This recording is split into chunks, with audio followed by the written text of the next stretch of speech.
এক কুখ্যাত গ্যাংস্টার স্কুলে শিক্ষক সেজে ঢুকেছে।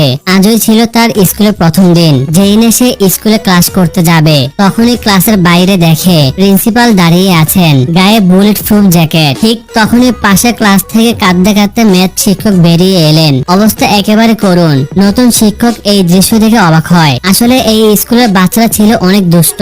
সব শিক্ষক ক্লাসে ঢুকতে ভয় পেতেন, কিন্তু এই নতুন শিক্ষক নির্ভয়ে ক্লাসে ঢুকে পড়ল। এখানে কিছু বাচ্চা নুডলস রান্না করছিল, কেউ টিকটকে ভিডিও বানাচ্ছিল, আবার কেউ ক্লাসের মাঝে টেবিল টেনিস খেলছিল। কিন্তু এগুলো দেখে নতুন শিক্ষক রাগ না করে উল্টো তাদেরকে শিখিয়ে দিল টেনিস বল কিভাবে খেলতে হয়। শিক্ষককে স্বাগতম জানানোর বদলে এক বাচ্চা সরাসরি র্যাকেট দিয়ে আক্রমণ করে, কিন্তু শিক্ষক অনায়াসে সেই আক্রমণ এড়িয়ে গেল। ঠিক তখনই ক্লাসের ক্যাপ্টেন এসে কলার ধরে বলল, যদি জীবন বাঁচাতে চাও তাহলে স্কুল থেকে রিজাইন দিয়ে চলে যাও। শিক্ষক হেসে উত্তর দিল, চলো একটা বাজি ধরি। 3 দিনের মধ্যে যদি তোমরা আমাকে ফাঁদে ফেলতে পারো আমি নিজেই স্কুল ছেড়ে চলে যাব, আর যদি না পারো তোমরা আমার দাস হবে। সব বাচ্চারা বাজি মেনে নিল। পরের দিন দরজার উপরে বাচ্চারা বেসন ভর্তি বাটি রেখে দিল।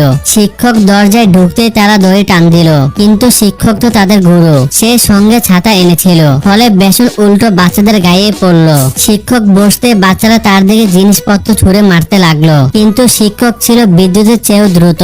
ছাতাটাকে অস্ত্র বানিয়ে সমস্ত জিনিস উল্টো তাদের দিকে ফেরত পাঠালো। স্কুল শেষ হলে বাচ্চারা শিক্ষকের গাড়িতে নকল বোমা বসিয়ে দিল। শিক্ষক গাড়িতে উঠতে বোমা চোখে পড়লো, কিন্তু মজাটা হলো এই বোমা আসল, শত্রুরা সেটি লাগিয়ে গিয়েছিল। শিক্ষক তাড়াতাড়ি গাড়ি থেকে বেরিয়ে বাচ্চাদেরকে দূরে সরে যেতে বলে। এক বাচ্চা হেসে বলে, তুমি তো বোকা বনে গেলে, এটা নকল বোমা। কিন্তু ঠিক পরের মুহূর্তেই গাড়িটি সত্যি সত্যি বিস্ফোরণে উড়ে গেল। এরপর সব বাচ্চারা নিজেদের দোষ স্বীকার করে আর শিক্ষকের দাস হয়ে যায়।